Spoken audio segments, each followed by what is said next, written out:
raising his hand back there. Yeah, it's true. I thought you'd like that because the mind does have its own, seems to have its own want and desire, yes? Yeah. So today I'm going to talk about fear or faith. And if you want to go further with this, I will do the workshop, which is fear or faith workshop in 2 weeks.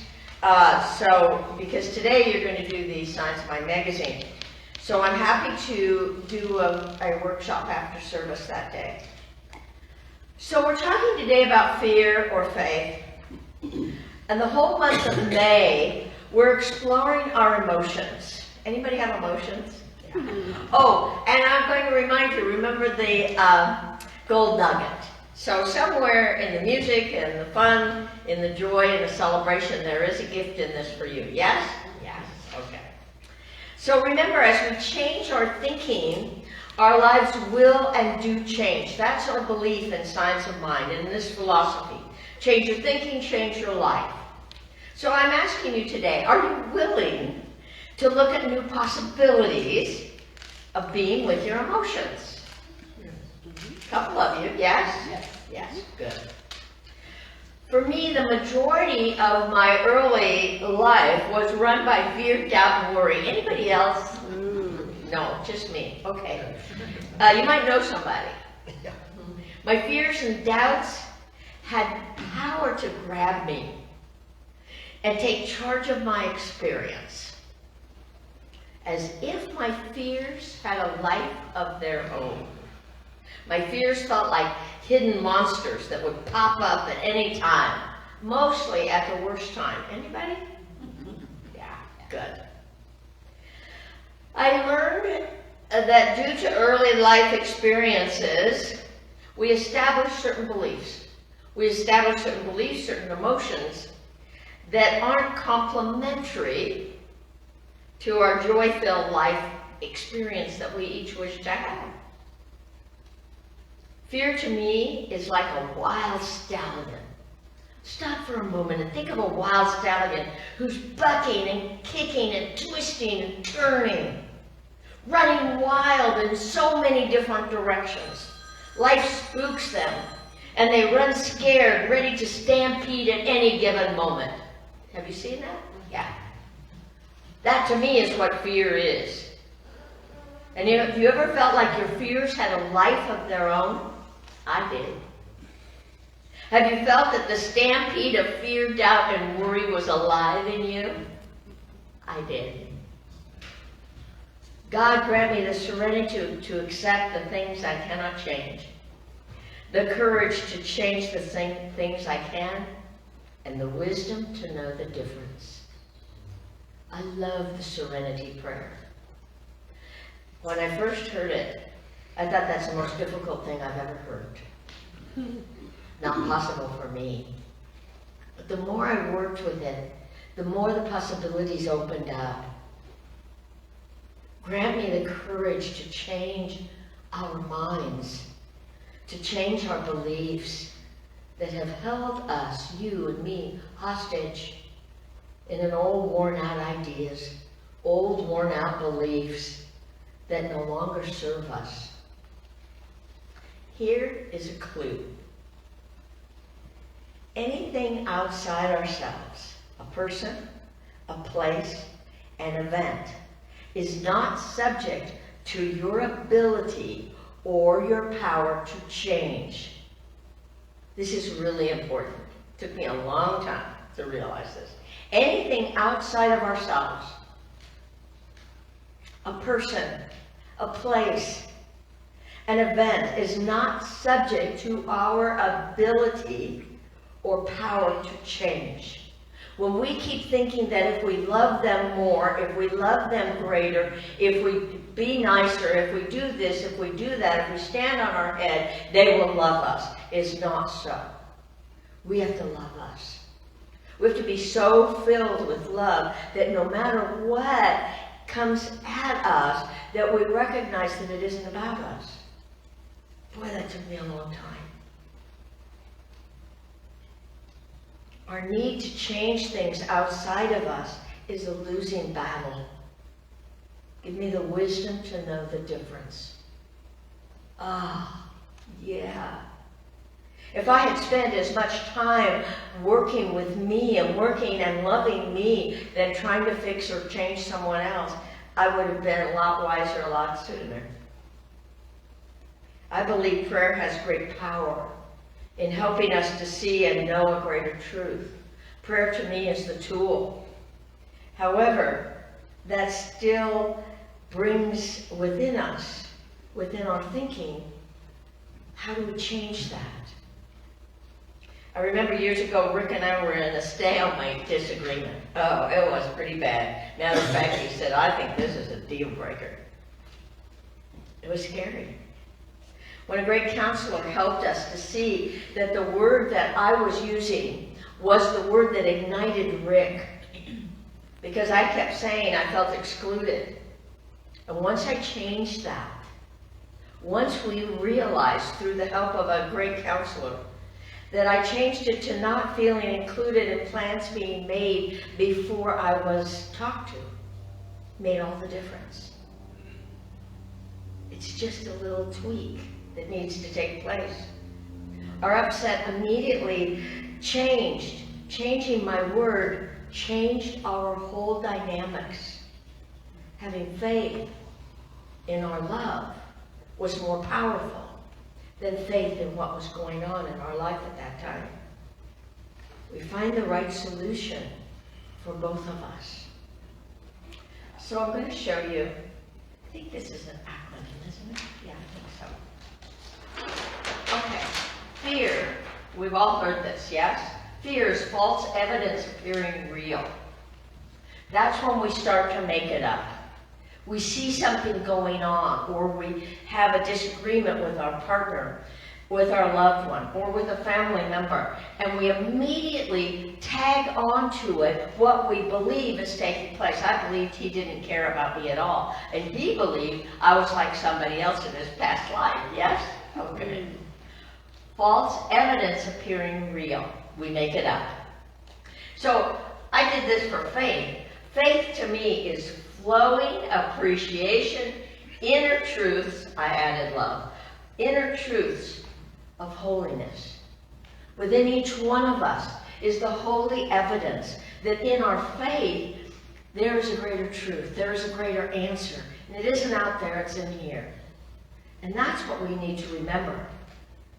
Because if fear is a wild stallion, faith must be a beautiful, majestic, strong, trained stallion who confidently grazes in the field, who calmly, knowing all of his needs are met and surrounding him,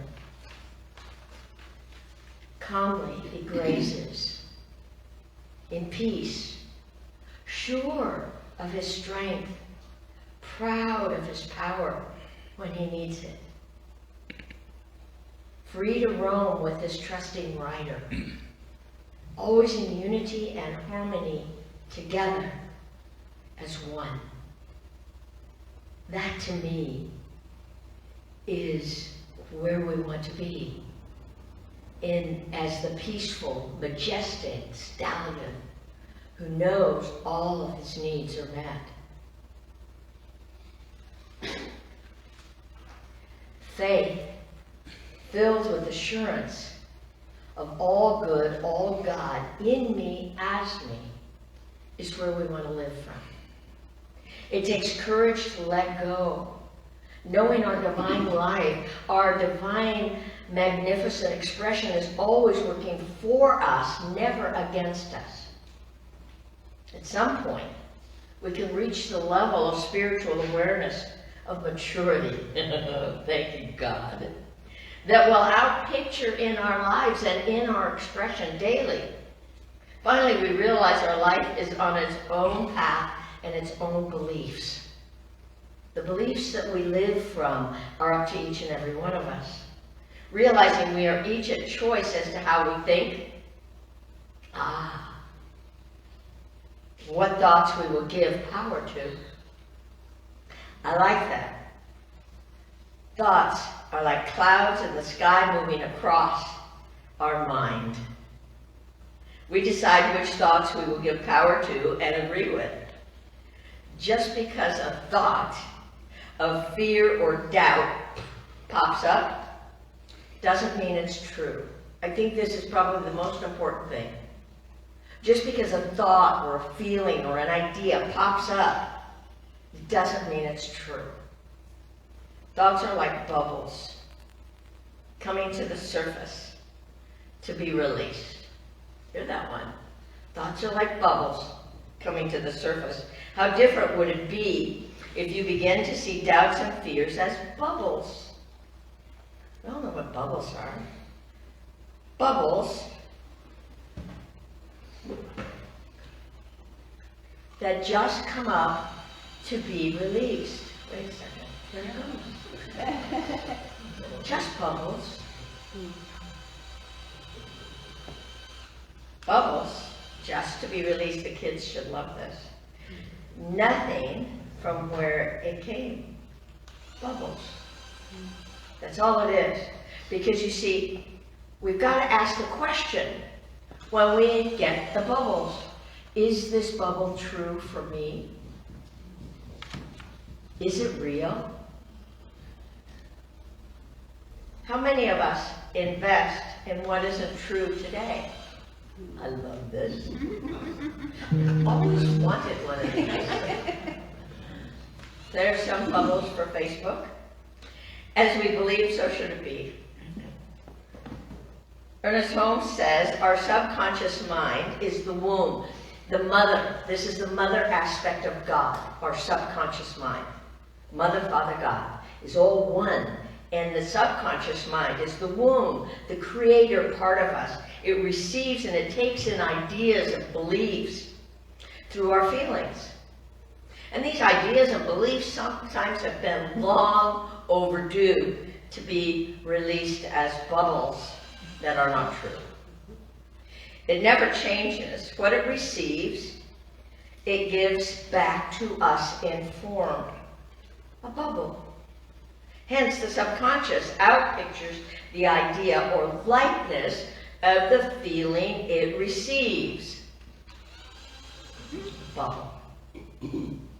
Is it true? It's you and me that gets to decide if the bubble that pops in this moment is really true for you.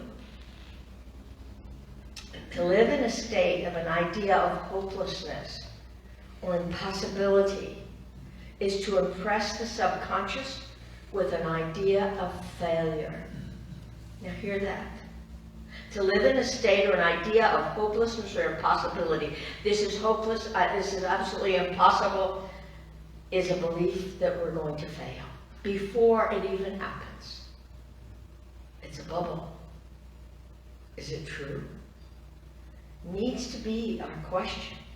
The subconscious gives form to our feelings of what we believe is true, or what has been ingested by the subconscious early on in our life. Our feelings determine what we will create.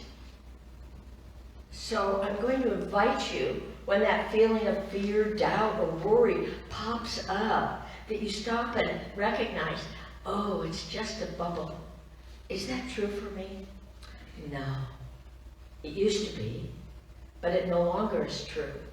And it will pop and disappear just as those bubbles did.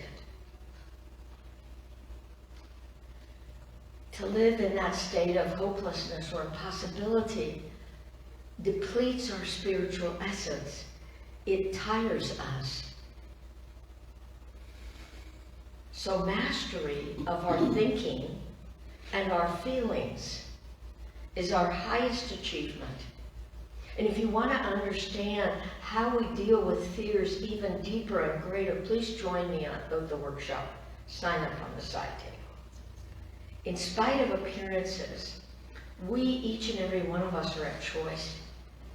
How we feel, how we choose to live. I love Invictus by Henley, and he says, I am the master of my fate. I am the captain of my soul. We are each responsible for the choices that we make, the thoughts that we think. The law responds to what we believe. What we put out returns to us. I think that's the most important thing. Energy of what we do and what we say comes back to us. If we don't like what's coming to us, we've got to see it as a bubble and change our mind, change our thinking. Change your bubble. Great, yes. It's the saying of Science of Mind, change your bubble, change your life. This is so much fun. I've always wanted one of those. So now, instead of doing a prayer, I'm going to have Tony play the next song. And I would invite you to take a breath.